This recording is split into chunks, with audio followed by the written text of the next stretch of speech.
Bismillahirrahmanirrahim. Assalamualaikum warahmatullahi wabarakatuh. Alhamdulillahirabbil alamin. Pada kesempatan ini kita akan bersama-sama belajar kembali tentang bagaimana pengamanan terhadap sebuah sistem. Di video yang sebelumnya kita bersama belajar tentang kriptografi, yakni bagaimana membuat sebuah pesan menjadi pesan rahasia. Jadi pesan rahasia tersebut tidak akan bisa dibaca oleh orang yang tidak berhak untuk membacanya. Di kesempatan ini kita akan belajar tentang biometrik. Biometrik ini sudah melekat pada diri kita sendiri, sudah melekat di karakter kita sebagai manusia. Ayo kita lihat sama-sama di slide yang pertama. Sejarah tentang biometrik ini dimulai pada abad ke-14. Jadi pada abad ke-14 ini di Cina, setiap bayi yang baru saja lahir dilakukan perekaman terhadap sidik jarinya, sidik jari kaki, dan sidik jari tangannya. Jadi sidik jari itu disimpan, data tersebut disimpan. Kemudian referensi yang lain juga menuliskan bahwa ada sebuah studi, yakni studi antropometrikal. Nah, ini lebih dikenal dengan nama Bertillon-Usia. Jadi yang melakukan studi ini namanya Alphonse. Alphonse ini menggunakan biometrik untuk mengidentifikasi orang. Jadi orang itu siapa, identitasnya seperti apa, dapat diidentifikasi dengan menggunakan biometrik. Selain itu juga di referensi yang lainnya saya peroleh di tahun 1891 di Argentina. Ini namanya Juan Puscetic. Jadi Juan Puscetic ini mengumpulkan koleksi sidik jari para kriminal. Jadi di Argentina itu setiap kriminal itu data sidik jarinya dilakukan penyimpanan oleh Juan Puscetic. Oke, kita lanjutkan yang berikutnya, slide berikutnya. Apa karakteristik dari biometrik? Jadi biometrik itu memiliki dua karakter. Karakter yang pertama adalah secara physiological atau secara fisik.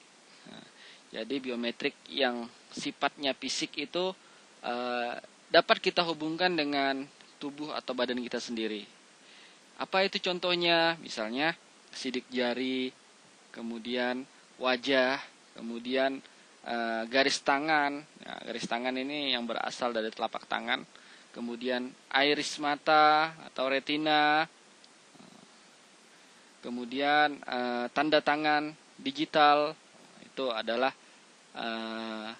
bentuk-bentuk karakteristik biometrik yang sifatnya fisik atau physiological. Kemudian karakter yang kedua adalah behavioral atau tingkah laku. Jadi biometrik ini terkait dengan perilaku atau tingkah laku seseorang.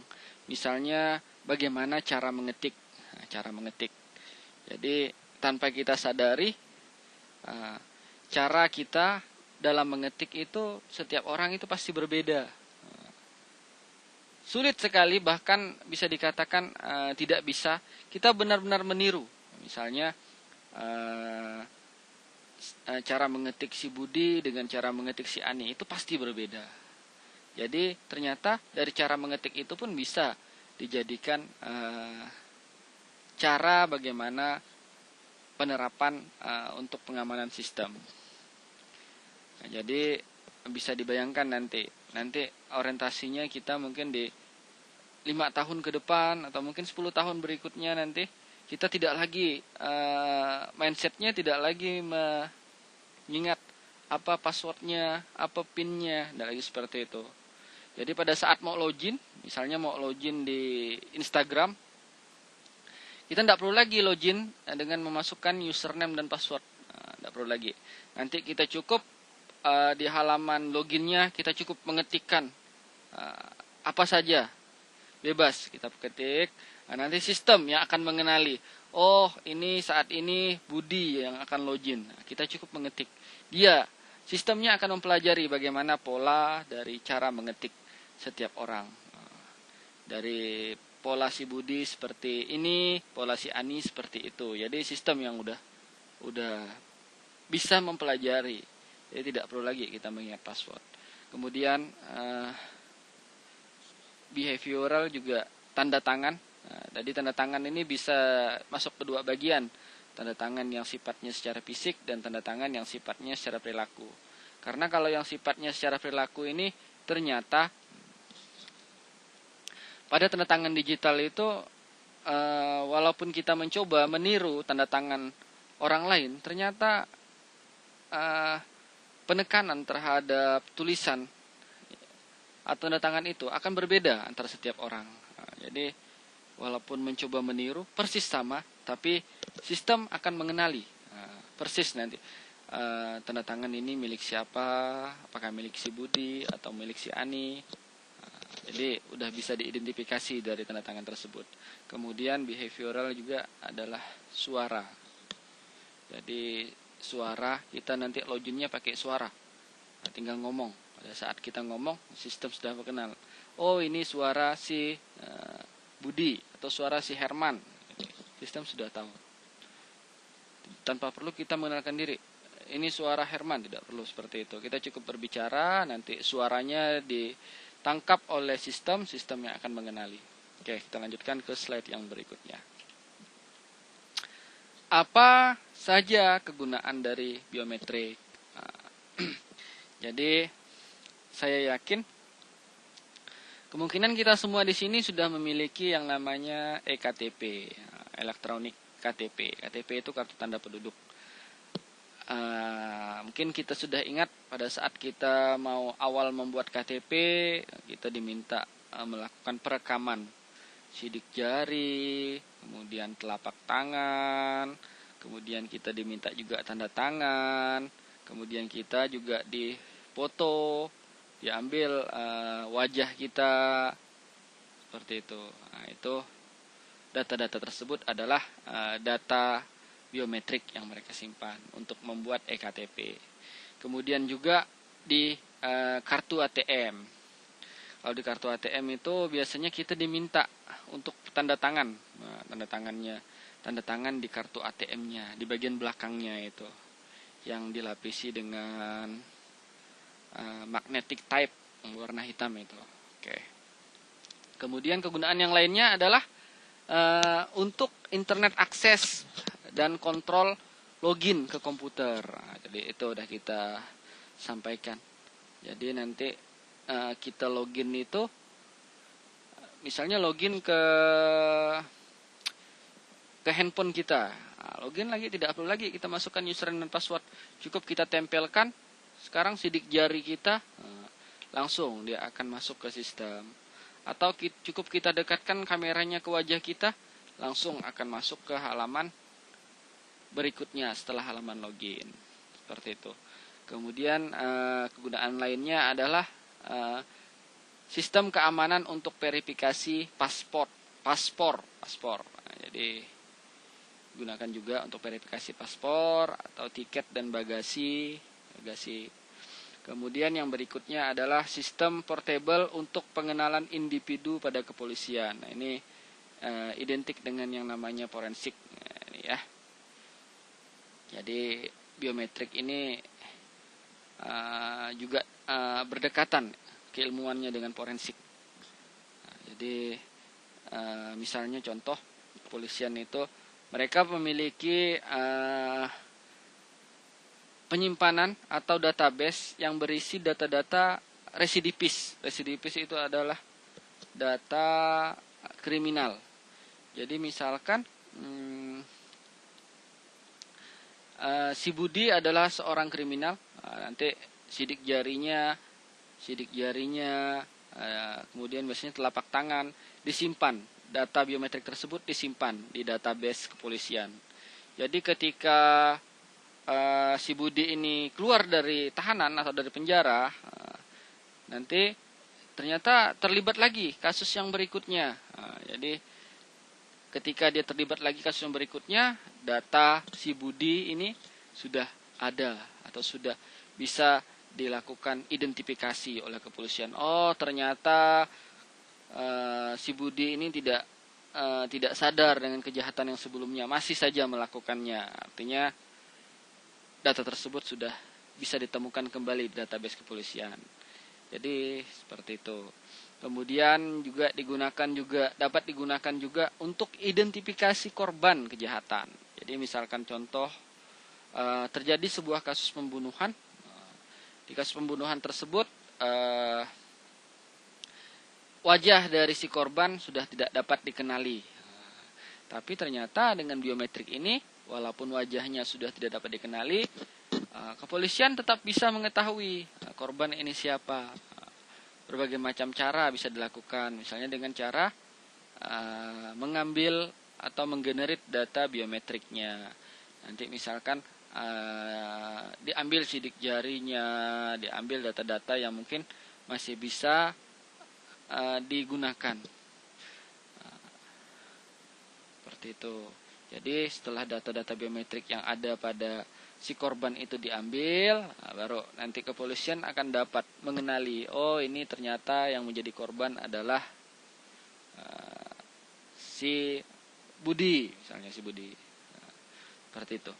Oke, kita lanjutkan ke yang slide yang berikutnya. Oke, dalam biometrik terdapat 3 tahapan. Tahapan yang pertama adalah tahapan pendaftaran atau penyimpanan. Jadi sama persis seperti kita membuat ektp. Ada proses perekaman data biometrik. Sini dapat kita lihat yang pertama dilakukan penscanning, pengenalan individu dalam melakukan scan awal. Kemudian setelah di-scan data-data biometriknya kemarin itu kita sidik jari, telapak tangan, wajah, kemudian tanda tangan digital. Kemudian data tersebut di-store, disimpan. Nah, disimpan itu dalam database-nya. Setelah disimpan ke database-nya, setelah disimpan, kita lanjutkan ke tahap berikutnya. Tahap berikutnya adalah tahap verifikasi. Tahap verifikasi ini adalah pengujian kesesuaian data dengan kebenaran biometrik seseorang untuk mengklaim satu identitas. Nah, jadi tahapan yang berikutnya adalah tahap verifikasi.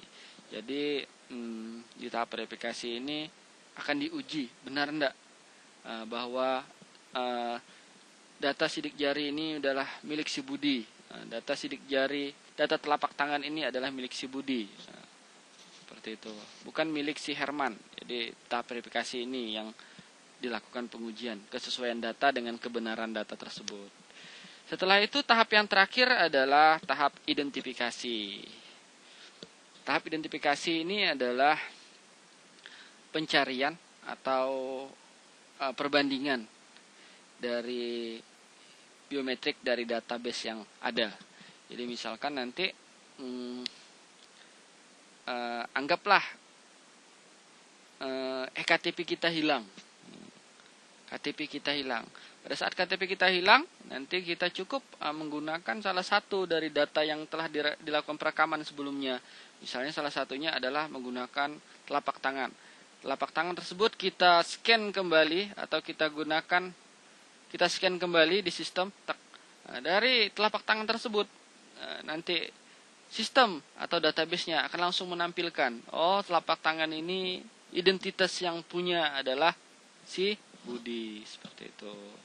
Jadi tanpa perlu lagi kita mengenalkan saya Budi, nama saya Budi, tidak perlu seperti itu lagi. Kita cukup mengakses data biometrik yang telah tersimpan pada database. Jadi saya ulangi, ada 3 tahapan. Tahapan yang pertama adalah pendaftaran ataupun penyimpanan.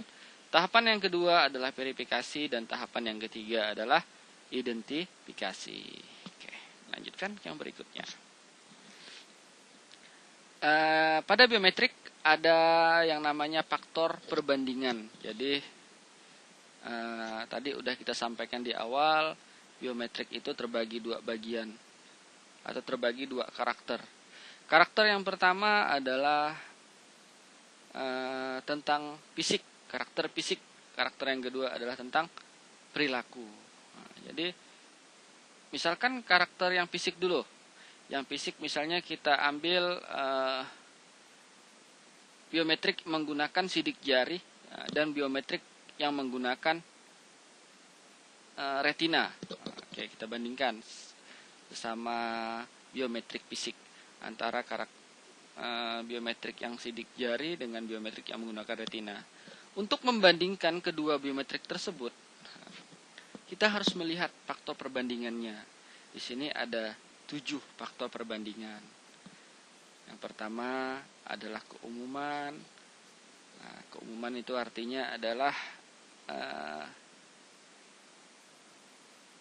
faktor yang dapat ditemui oleh setiap individu.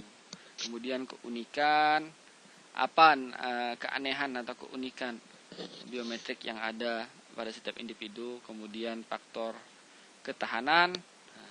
Ketahanan ini terkait dengan penuaan. Dan yang keempat adalah collectability atau pengumpulan, tingkat bagaimana kemudahan dalam pengumpulan data untuk biometrik. Yang kelima adalah performance, tingkat akurasi dan kecepatan alat pengumpul data. Kemudian penerimaan, tingkat penerimaan publik untuk penggunaan sehari-hari. Dan yang ketujuh adalah circumvention atau keamanan, tingkat keamanan sistem terhadap pemalsuan. Jadi balik lagi kasus yang tadi, kita akan membandingkan biometrik yang menggunakan sidik jari dengan retina mata. Misalnya kita ambil salah satu faktor, misalnya saya ambil faktor salah satunya misalnya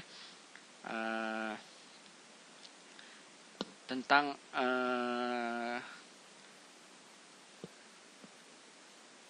performance atau keakuratan. Jadi kalau dibandingkan performance sidik jari dengan retina mata, tingkat performance retina mata itu jauh lebih tinggi. Dan kalau kita lihat juga di faktor yang lain, misalnya dari faktor keamanan, sama, retina mata menempati posisi yang lebih tinggi dibandingkan dengan sidik jari. Tapi retina mata itu memerlukan perangkat yang jauh lebih mahal dibandingkan dengan biometrik yang menggunakan sidik jari. Kalau ketahanan, tingkat ketahanan misalnya kita ambil antara retina mata dengan wajah.